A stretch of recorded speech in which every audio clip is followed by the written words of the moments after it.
오늘 드디어 이제 6장으로 들어왔는데 6장을 하기 전에 먼저 한번 볼까요? 뒤에 이제 저희 프린터 제가 나눠드린 거 한번 보세요. 프린터 나눠드린 거 보시면 4장하고 5장 저희가 했던 거를 정리한 게 있지요? 프린터를 한번 보시면 요한계시록 4장부터가 이제 미래의 그 계시의 말씀을 사도 요한이 보고서 이렇게 계시의 말씀을 들려주고 있는 건데요. 다 받으셨어요? 네. 네. 자, 보시면은 프린터 보시면 요한계시록 4장 5장 중요사항 정리 이렇게 되어 있죠? 옆에 주제 보게 되면 주제하고 4장하고 5장에 있는 중요한 그 구절들 그거를 제가 몇 가지를 추려봤어요. 그래서 잘못 해석하고 있는 부분, 특히나 무슨 동네에서 이렇게 해석하고 있는 부분들하고 또 성경적으로 개혁주의 계통에서 해석하는 해석하고 좀 비교를 좀 해봤습니다.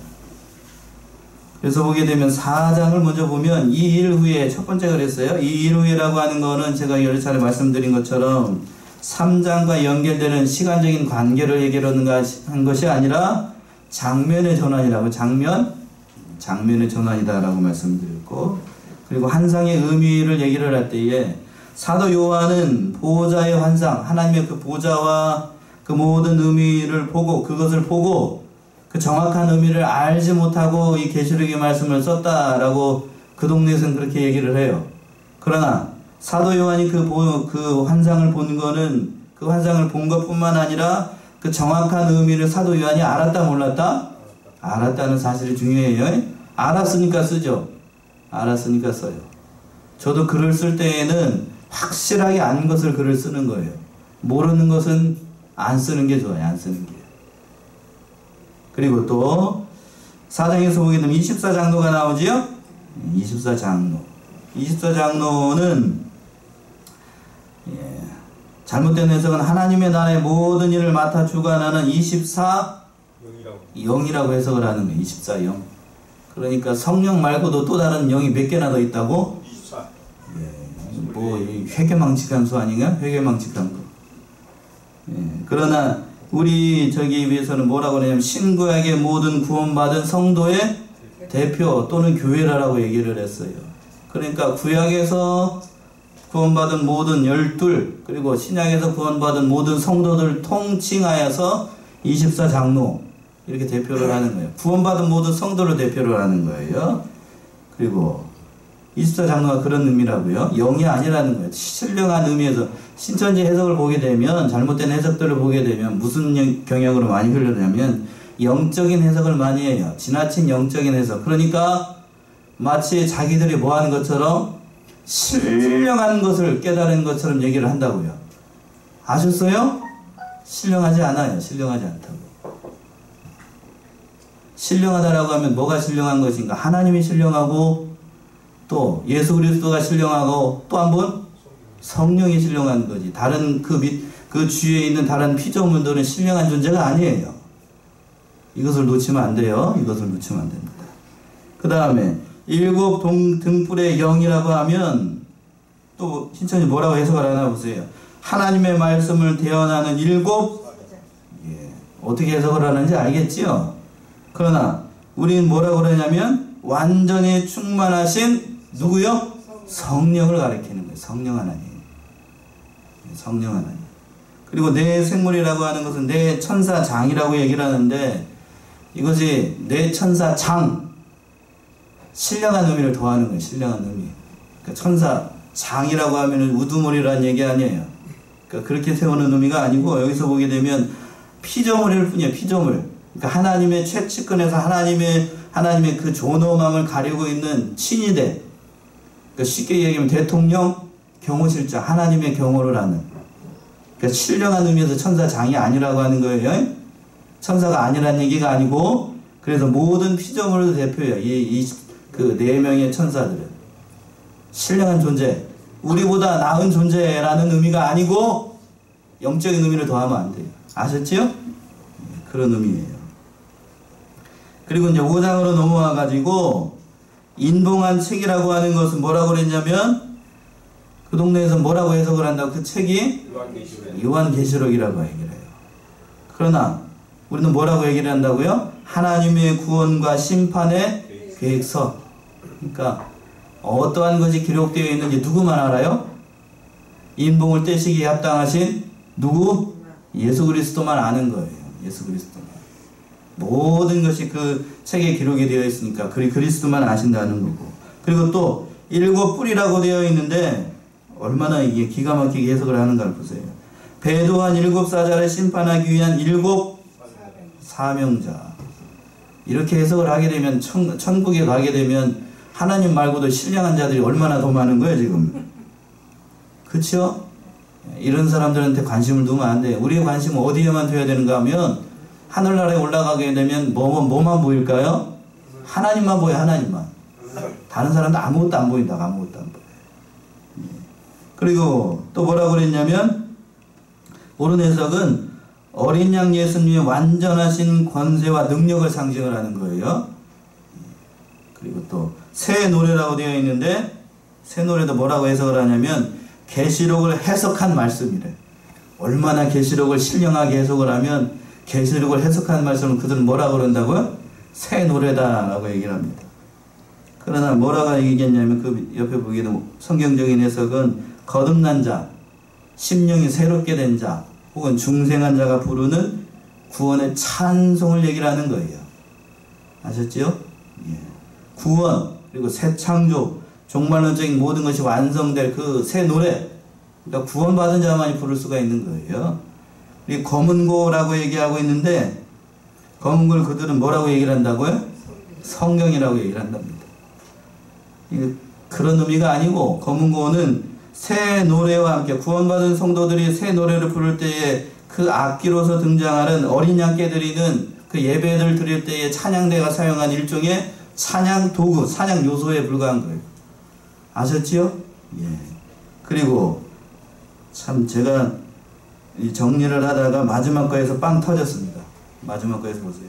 각 족속과 방언과 백성과 나라라고 하는 것이 그 동네는 뭐라고 해석을 하냐면 요한계시록을 요한이 받아먹고 그 책에 기록된 예언의 참뜻을 가리키는 곳, 어디를 가리킬 것 같아요? 여기가 지네들 동네를 가리키는 거 아니에요? 예. 아시겠지요? 그러니까 각 족속과 방언과 백성과 나라가 모이는 곳이 어느 동네라고 그들은 그 동네를 얘기를 하는 거예요. 그 동네 제가 어디라고 얘기를 할 수 없고, 그러니까 거기 올바른 성경적인 해석은 모든 택한 백성을 얘기를 하는 거예요. 얼마나 편협적이고 지엽적이고 그리고 얼마나 영적인 해석에 치우쳐 있는지를 잘 알 수가 있지요.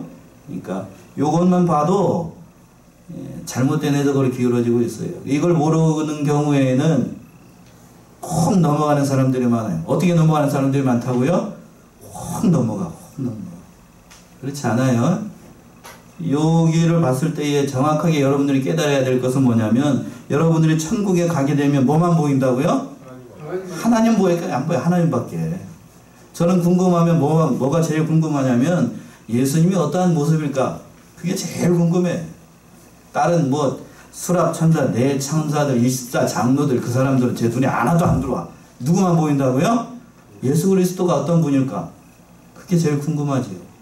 우리가 그분을 의지해서 우리가 구원을 얻는데 그 사람이 가장 궁금해야지. 다른 이거 뭐고 내 생물 24 장로가 뭐가 어쩌고 저쩌고 이런 걸 궁금해하면 안 돼. 본질을 흐도해. 본질은 뭔데요? 본질은 뭐라고요? 하나님이 제일 중요하잖아요. 그리고 예수 그리스도가 중요합니다. 여기에 초점을 맞춰야 됩니다. 그래서 오늘 이제 여기까지 하고 오늘 말씀 이제 6장으로 들어왔는데 6장 이 말씀을 의지해서 첫 번째 인의 비밀 이렇게 되어 있습니다. 몇 번째 인의 비밀이라고요? 첫 번째 인의 비밀. 요한계시록 6장 1, 2절을 해석을 할 때에 여기가 제일 어려워요. 저는 신대원 다닐 때 그리고 연이어서 THM 공부를 할 때에도 가장 어려웠던 대목이 이 대목이었습니다. 목사를 잘 만나야 돼요. 왜 갑자기 이런 얘기를 하냐면 그동안 이 말씀을 연구를 할 때에 저희가 많이 고민을 했어요. 갈등도 많이 하고. 그만큼 요법리 요한계시록을 해석을 할 때 제가 가장 어렵게 생각을 하고 가장 힘이 들었던 부분이 어디라고요? 요 부분 요한계시록 6장 1, 2절 요 말씀이 가장 힘이 들었어. 네, 저는 감정적이지 않고 논리적이거든요. 논리적인 사람한테 이 부분은 논리적이지 않게 다가오기 때문에 굉장히 이야기가 쉬웠다 어려웠다? 어려웠다는 거예요. 그러나 지금 이 말씀을 하는 거는 깨달은 바가 있기 때문에 전하는 거겠지요. 이것을 해석을 할 때에 한국의 교회에서 크게 세 가지로 해석을 합니다. 첫 번째, 흰 말을 탄 자가 누구라고 해석을 할 것 같아요? 흰 말을 타고 왔어요. 그분 말 탄 사람이 누굴 것 같아요? 우리가 잘 알고 있는 대로 예수 그리스도를 가리킨다라고 해석을 합니다. 첫 번째 견해가. 두 번째는 흰 말을 탄 자가 그리스도가 아니라고 보는 사람 뭐라고 얘기를 할 것 같아요? 그리스도 말고 앞에 하나 더 붙었어. 빨간 게 붙었어요. 무슨 그리스도? 예. 흰 말을 탔는데 무슨 그리스도다라고요? 적그리스도다는 거예요. 저한테 처음 듣죠? 처음 들어요? 예. 그러니까 목사를 어떤 사람을 만나야 된다고요? 좋은 사람 만나야 돼요. 그리고 마지막 해석은 요것 말고도 그리스도도 아니고 적그리스도도 아니고 기타 여러 가지로 해석을 합니다. 이렇게 세 가지 견해로 일반적으로 해석을 하게 돼요. 보수 진영, 이른바 개혁주의 신앙 노선을 갖고 있는 이 기독교 계통에서도 정당하게 이단적인 사상이 아니라 이 성경을 해석하는 계시록 해석하는 이 입장에서도 요한계시록 6장 1, 2절 이걸 가지고서도 완전하게 해석이 180도로 달라져. 한쪽은 뭐라 그러고 그리스도하고 해석을 하고 다른 한쪽은 뭐라고 해석을 하고 어떻게 해야 돼 이거? 어떻게 해야 되는 거예요? 어떻게 해석을 해야 될까요? 6장 1절 먼저 한번 읽어보세요. 6장 1절.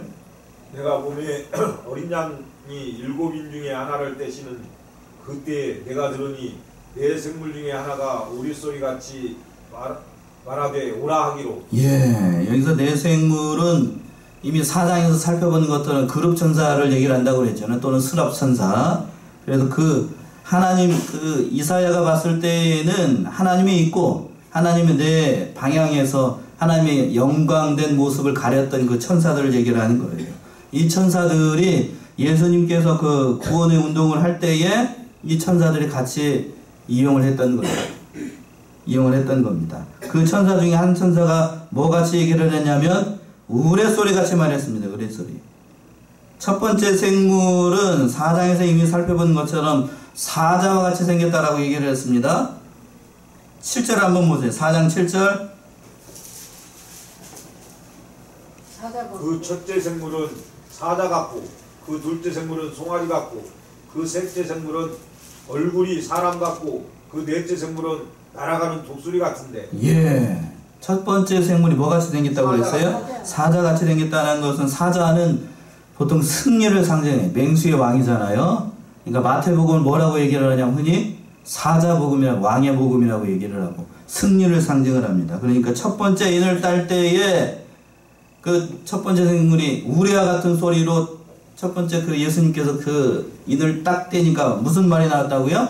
흰 말을 탄 자가 나온 거예요. 흰 말을 탄 자가 나오고 또 이 모든 것은 그리스도의 복음을 상징한다라고 보통 해석을 합니다. 오라 한다는 거는 오라 한다고 그랬죠? 말하되 오라 하기로 하나님의 섭리에 의해서 이 모든 일들이 주장되고 있다는 사실을 보여주기 위해서 이렇게 얘기를 하고 있는 겁니다. 그리고 이제 문제의 해석 9절인데 2절 한번 읽어보세요. 2절. 내가 이에 보니 흰 말이 있는데 그 탄자가 활을 가지고 멸관을 받고 나가서 이기고 또 이기려고 하더라. 예, 첫 번째는 흰 말을 탄 자가 보통 저도 그렇고 그리스도라고 해석을 합니다. 흰 말은 그러니까 이 흰 말은 뭘 상징을 할까?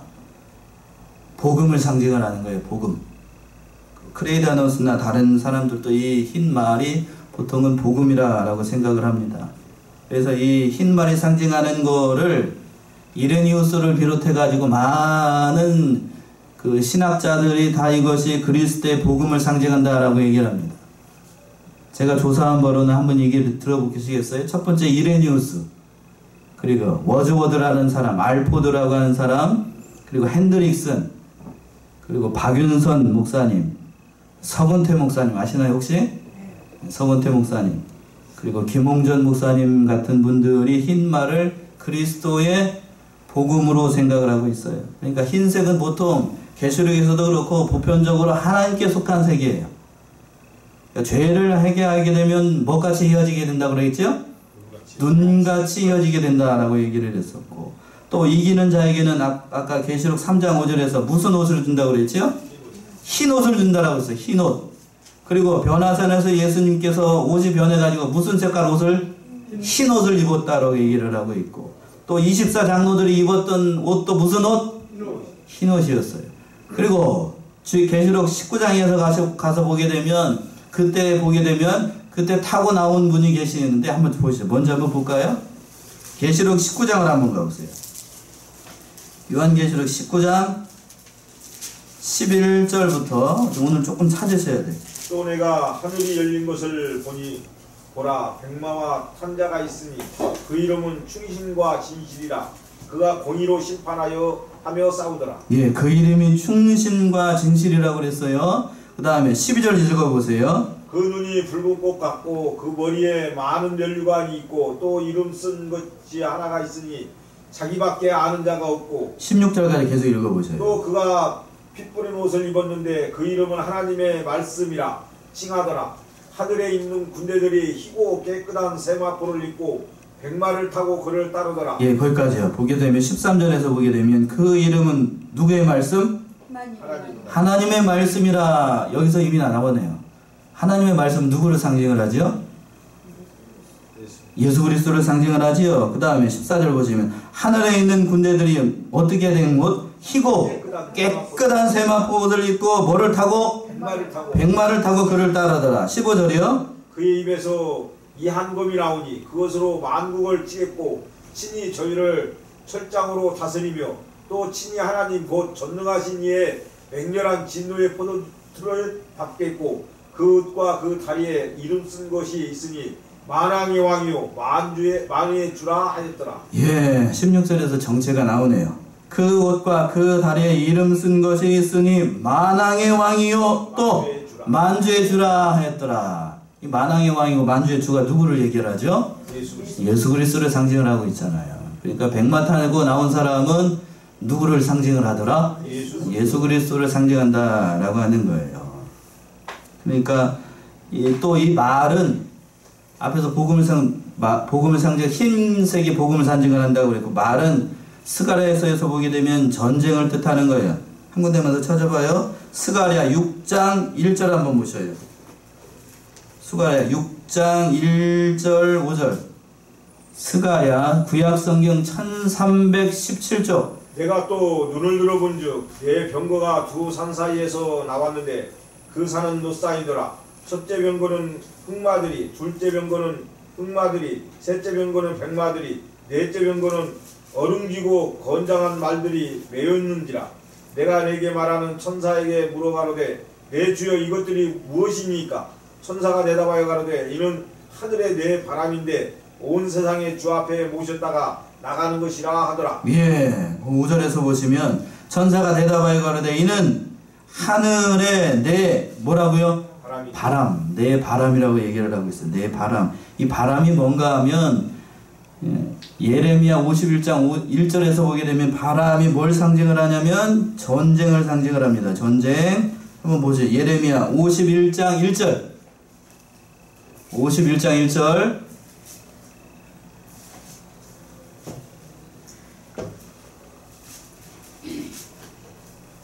여호와께서 이같이 말씀하시되 보라 내가 멸망시키는 자의 마음을 일으켜 바벨론을 치고 또 나를 대적하는 자 중에 처하는 자를 치되.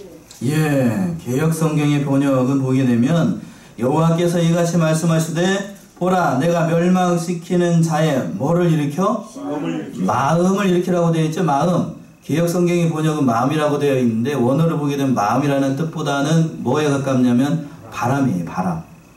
바람을 일으켜 바벨론은 치고 또 나를 대적하는 자 중에서 처하는 자를 치겠다라고 얘기했어요. 개정판 한번 읽어보세요. 개정판. 개정판은 어떻게 되어 있나요? 심령을 부추기는 심령을 부추긴다고 되어 있나요? 그러니까 심령을 부추긴다는 말보다는 바람이라고 해석을 하는 게 많아요. 그러니까 이 바람은 뭘 상징을 하냐면 그러니까 말들이 다 전쟁을 상징을 하는 거예요. 전쟁. 그러니까 예수님께서 이 땅에 오셔가지고 하시는 일이 뭔가 하게 되면 복음을 전파하는데 그 복음이 뭐냐면 영적인 전쟁을 상징을 하는 거예요. 영적인 전쟁. 복음이 어떻게 전쟁인가? 의아하게 생각을 할 수 있는데 복음이 전쟁이라는 것을 여러분 동의하시나요? 예. 복음은 전쟁이에요. 복음이라고 하는 것이 믿지 않는 가정에 복음이 전파되게 되면 그 가정은 아버지하고 엄마하고 둘 사이에 완전한 전쟁의 선포가 돼요. 예. 믿지 않는 가정에 믿는 며느리가 들어갔어. 그 며느리의 삶이라고 하는 건 하루하루의 삶이 그야말로 전쟁입니다. 전쟁이에요. 믿는 자들에게는 한없는 평강이 있게 되죠. 믿지 않는 자들에게는 완전한 전쟁이에요. 전쟁. 그 삶 자체가 전쟁이죠. 그러니까 복음 자체가 전쟁이라고 하는 거예요. 예수님께서 이 흰말을 타고 오는 것도 전쟁이라고 하는 것도 예수님께서 오시는 것도 영적인 전쟁을 벌이시는 그런 주님으로 이 땅에 오신다는 그런 말씀이에요. 그래서 그 탄 자를 보통은 예수님이다라고 생각을 하고 그 말 탄 자를 앞에서도 이미 말씀드린 것처럼 이레니우스를 비롯해가지고 워즈워드, 알포드, 핸드릭슨, 메투엘린 혹시 아시나요? 예, 잘 모르시나 보다. 아무튼 그런 사람들, 외국 사람들 그런 사람들이 있고 우리나라 그 목사님들 중에서는 박윤선 목사님 혹시 아시죠? 박윤선 목사님, 그 다음 앞에서 얘기했던 서건태 목사님, 그 다음에 저에게 막대한 영향력을 행사하고 있는 김성수 목사님이라고 그 서문학교의 그 김성수 교사 말고 다른 그 합신의 교수님이 있어요. 제가 용인에서 개척을 하려고 했을 때에 7개월 동안 그 교회에 잠시 나갔던 적이 있었는데 아무튼 그 목사님이에요. 저에게 많은 영향력을 줬던 아주 인격이 훌륭하신 분입니다. 그리고 김효성 목사님 혹시 아시나요? 아시는 분들 있을 거고. 아셔요? 합정동 교회 신무하시는 그 김효성 목사님인데 우리 계약신학대학원단 교수하시고 은퇴하신 분인데 저 개인적인 얘기를 해서 죄송하지만 우진이를 제가 그때 당시에 그 우진이를 유아 세례를 줬던 목사님이 이 목사님이에요. 그래서 저희는 좀 개인적으로 좀 신분이 있으신 목사님인데 얼마 전에도 그 책을 몇 권을 이렇게 신청을 했더니 어제하고 그리고 또 오늘 그냥 책을 이만큼 보내주셨어요. 한 번도 안 받고 택배비도 안 내고 아무튼 그런 목사님이세요.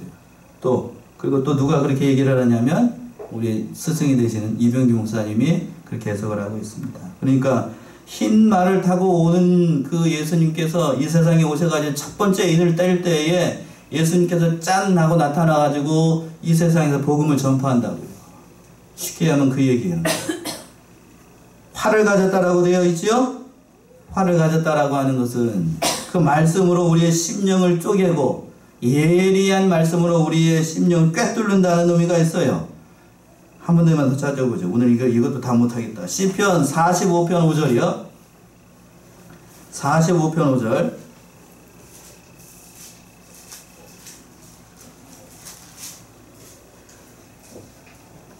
왕의 화살은 날카로워 왕의 원수의 염통을 뚫으니 만민이 왕의 앞에 엎드려지는도다. 예, 왕이 살을 쐈어요. 화살을 쏘니까 날카로워가지고 왕의 원수의 어디를 뚫어요? 염통을 뚫고 모든 만민들을 이 발 앞에 끌어 엎드려지게 하는 하나님의 능력의 역사를 상징을 하는 겁니다. 그러니까 예수님께서 오셔가지고 백마를 타고 역사 가운데 오셔가지고 하나님의 복음의 말씀을 뿌릴 때에 이런 일이 일어나게 된다는 거예요. 그리고 또 뭐를 썼다라고 되어 있냐면 면류관을 받고 라고 되어 있죠. 면류관을 받았어요. 면류관은 영광을 상징을 하는 거니까 아무에게나 면류관을 줄 수가 없잖아요. 또 가장 중요한 말씀이 이기고 또 이기려고 하더라 라고 하는 거예요. 그러니까 예수 그리스도의 복음은 실패한다, 실패하지 않는다? 실패하지 않는다라고 하는 겁니다. 그 땅 끝까지 복음이 전파가 돼가지고 그 모든 일들이 하나님의 복음의 역사로 다 능히 이루어져 나간다라고 얘기를 하고 있는 거예요. 여기까지만 보통 얘기들 들었을 거예요. 그쵸? 그런데 이것 말고도 어떤 사람들은 흰 말을 탄 자를 뭐라고 해석을 한다고요? 그리스도 말고 적그리스도다 라고 생각을 합니다. 또 혹은 거짓 선지자다 얘기를 해요. 이게 주장하는 사람들이 몇몇 신학자들이라고 하면 제가 이런 얘기를 안 하지요. 이런 얘기를 안 하는데 현대에 이렇게 주장하는 사람들이 엄청나게 많아지고 있어요. 대표적인 사람들을 들게 되면 외국 사람들 중에는 리시, 존슨, 토마스 웡, 빌, 그리고 요즘 미국에서 유명하신 목사님들 가운데 혹시 들어보신 분 계실지 모르겠어요. 여기 동영상을 보시는 분들 중에 존 메가더 목사님이라고 혹시 아시나요? 아시는 분이 있으신가? 그 목사님이 적그리스도라고 보고 있고, 그리고 제가 가끔 참조하고 있는 개혁주의 스터디 바이블이라고 하는 그 주석이 그렇게 해석을 하고 있습니다. 이렇게 얘기를 하니까 별로 여러분들한테 안 다가오지요? 우리나라 가운데 유명하신 목사님들 가운데에는 놀라지 마세요. 남포교회 박영선 목사님이 그렇게 보고 있습니다. 박영선 목사님은 아셔요? 남포교회. 그리고 성서학당으로 유명한 3.1교회 송태근 목사님이 적그리스도라고 봐요. 아셔요? 송태근 목사님은? 예. 그리고 지구촌교회 원로 목사님이신 누구?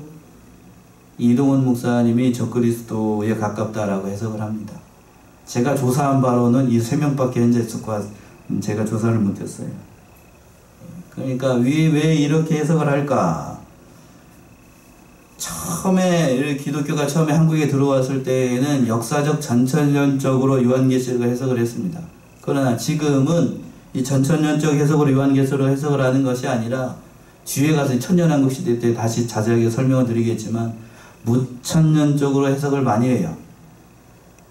그 영향력을 받은 사람들이 지금 한국 교계에서 여러분들이 그 손꼽고 있는 목사님들이 대부분이 무슨 해석을 하고 있다고요? 무천년적 해석을 하고 있는 거예요. 그렇게 해석을 하고 있습니다. 그러니까 목사님을 만날 때에도 그러니까 잘 만나야 돼요. 잘 만나야 돼요. 그러니까 꼭 저를 두고 하는 말 같아서 좀 그런데, 그러니까 어떠한 해석을 하고 있다라고 하는 것을 정확하게 저는 계속을 할 때, 계시록을 할 때 정확하게 여러분들한테 얘기를 하고 있는 이유가 있어요. 제가 프린터 장애 끝날 때마다 드리는 이유가 있어요. 비교해보라고. 오늘 이 말씀도 제가 이건 흰 말은 그리스도를 상징을 해요. 믿고 아멘 합시다. 이렇게 얘기할 수도 있어요. 그렇게 얘기할 수도 있지만 저는 그렇게 하고 싶지 않아요. 다 정확하게 여러분들이 알고 넘어가야 됩니다. 적그리스도라고 해석하는 사람들이 분명히 있어요. 왜 그런가? 왜 적그리스도라고 해석을 하는가? 논리적으로 맞지 않다는 거예요. 인을 떼는 사람이 누구라고 그랬죠 지금? 그 인을 잡고 하나님의 그 인을 잡고 인을 떼는 사람이 누구라고 했어요? 어린 양 대신은 그리스도라고 얘기를 했죠. 그 인을 떼는 사람이 그 인을 떼는 자리에 내용으로 나올 수 있을까요? 없을까요?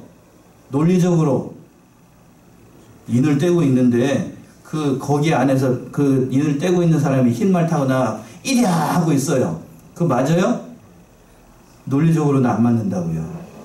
그러니까 그걸 드는 거예요. 또 그리고 뭐를 얘기를 하냐면 우리가 아까 살펴봤어요. 이미 요한계시록 19장 11절에서부터 16절 자세히 보신 분들은 다시 한번 보세요. 다시 한번 보세요. 이 굉장히 중요한 말씀이라서 제가 여러분들한테 신천지들이 워낙이나 교묘하게 공격을 해오니까 제가 이런 얘기까지 다 드리는 거예요. 얼마나 집요하게 얘기를 하고 있는 거예요. 잘 보셔요. 자, 요한계시록 19장 11절 16절에서 보시게 되면 그거 보세요. 15절 보시면 그 입에서 이한 뭐가 있다고 그랬어요? 검이라고 그랬죠. 검. 그런데 오늘 말씀에서 보게 되면 6장 2절에서 보게 되면 뭐를 가졌을 때 검을 가졌어요? 아니면 다른 걸 가졌어요? 활을 가졌지요? 무기가 달라요. 무기가 다르다고 얘기를 합니다. 그리고 또 뭐라고 그랬냐면, 그리고 여기에는 그 이름이 등장을 하고 있어요. 정확하게 이름이 등장을 하고 있는데, 오늘 6장 2절에서 보게 되면 이름이 있어요, 없어요? 이름이 없어요. 왜 이름이 등장을 하지 않을까? 또 맨 끝에 보게 되면 이겼다라고 되어 있어요. 이기고 또 이기려고 하더라는 거예요. 이겼다는 얘기예요. 이기려고 한다는 거예요. 이기려고 한다고요. 이걸 들어가지고 이기지 못하니까 적그리스도다니까, 적그리스도니까 그리스도가 아니니까 이기려고 애를 쓴다라고 하는 거예요. 이렇게 해석을 한다고요. 그러나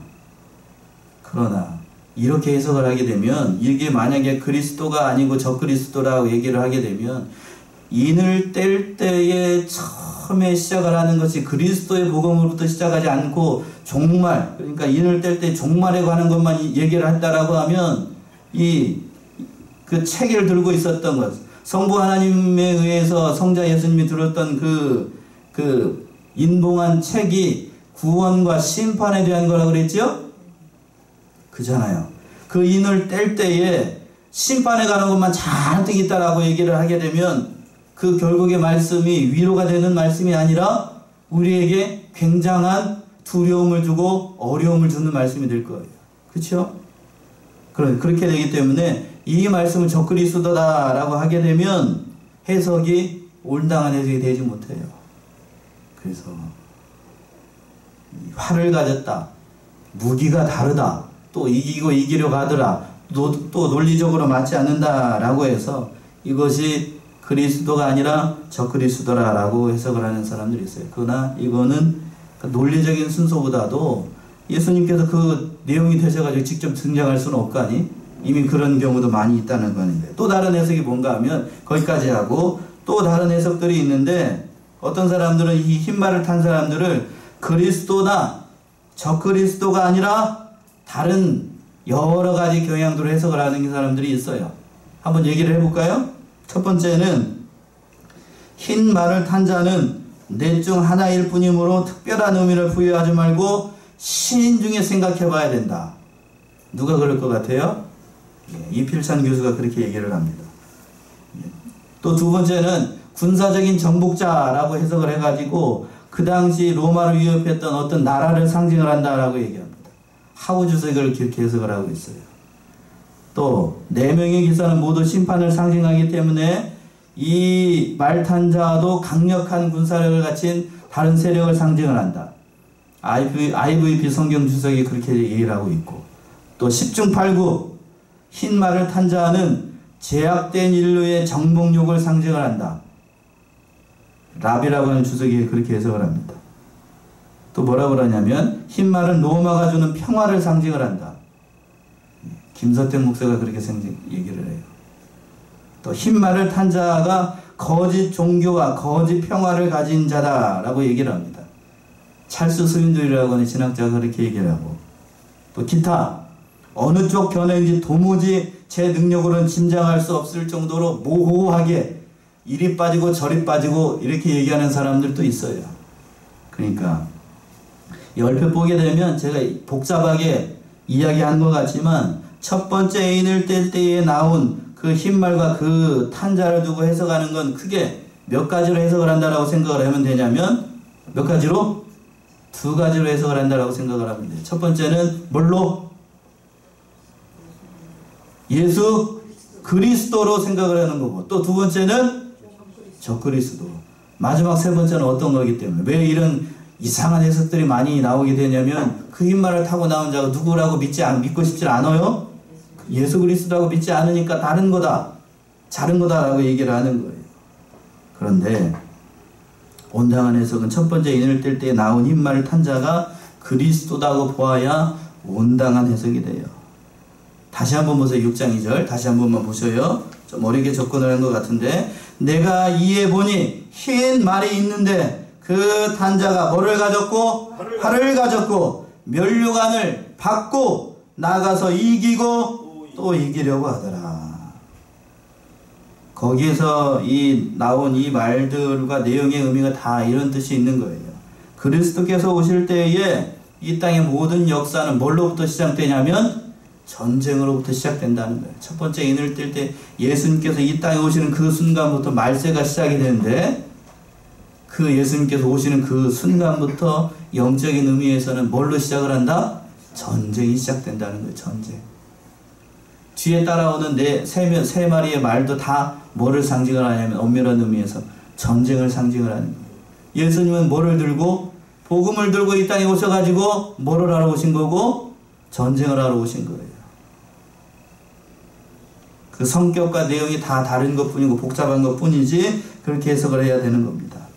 그러니까 예수님께서 이 땅에 오시는 것은 저와 여러분들을 죄악과 사망 가운데서 건져내기 위한 그러한 영적인 전쟁을 하시기 위해서, 저와 여러분들을 구원해내기 위한 그러한 신령한 전쟁을 벌이기 위해서 이 땅에 오신 것이고, 그리고 마침내 그 예수님께서 구속을 완성하시고 십자가의 모든 공로를 통하여서 구속을 완성하시고 지금 이 순간에도 하늘의 보좌 앞에서 싸우고 계신다, 싸우고 계시지 않는다? 싸우고 계신다고 하는 거예요. 그런 의미에서 이기고 또 이기려고 하더라는 거예요. 새 하늘의 새 땅과 임하게 되면 우리 하나님께서 이 모든 눈물을 다 씻겨주시고 모든 어려움들을 다 씻겨주시고 모든 고통의 순간들이 다 끝나게 된다는 거예요. 예수 그리스도의 그 모든 능력으로 말미암아 이 땅에 전쟁한 전쟁의 역사가 다 사라지게 되고 새 하늘과 새 땅이 임하게 되면 예수 그리스도로 말미암아 영원한 그 평강이 있게 된다는 거예요. 그러니까 저와 여러분들은 예수 그리스도를 믿게 되면 미래에 대해서 확실한 뭐가 약속이 되어 있냐면 승리가 약속이 되어 있는 거예요. 만약에 이것이 적그리스도라고 해석을 하게 되면 뭘로 해석이 되는 거예요? 그 결과가 어떤 해석이 되는 거예요? 이상한 결론이 이르게 되잖아요. 이상한 결론. 마지막은 누구의 승리로 끝나게 된다? 그리스도의 승리로 이 세상이 끝나게 된다는 것을 말씀하고 있는 겁니다. 첫 번째 인의 비결이 그거예요. 누구의 승리? 예수 그리스도의 온전한 승리를 가리키는 거예요. 그러니까 우리가 아무리 이 세상에서 그러니까 어려움을 만나고 믿는 자들이 괴로운 일을 당하고 한다 할지라도 우리는 낙심할 일이 아니라 승리하시고 최종적인 승리를 주실 누구만 바라보고 예수 그리스도만 바라보고 믿음으로 나아가게 되면 모든 어려움들을 이겨나갈 수 있다는 그런 말씀입니다. 첫 번째 인의 비밀이 여기 있었다라고 하는 거예요. 적그리스도다, 다른 세상 세력이다 라고 하는 것은 온당한 해석이 되지 못한다라고 하는 겁니다. 이해되셨습니까? 네, 기도하겠습니다.